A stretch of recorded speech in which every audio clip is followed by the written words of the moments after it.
recommendation is to graph out the system using software. But before you do that, I would strongly suggest you solve the system as we've done in the past, which is using algebra. By doing that, you're going to realize there's no real solution to the problem. That is, these two things do not intersect. Now, unfortunately, if you do this by hand, you may believe there's a point of intersection because we're just really poor at graphing things. Let me just show you what it looks like if you're using technology, though. So I'll go to that, go to Grapher, and what I did was I graphed in two things. So I graphed in the 2x squared minus 3y equals 5, and I graphed in 5x plus 6y equals minus 12.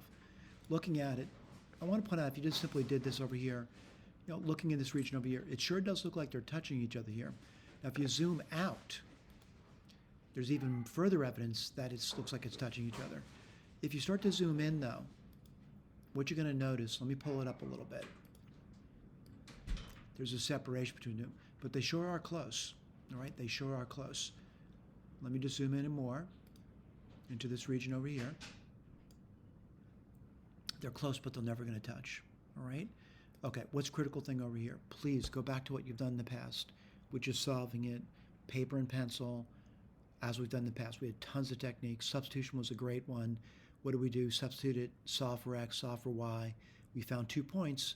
The points we find, though, are not real numbers. They're complex numbers. All right? So we write the solutions down for you, and we also give you the graph. All right?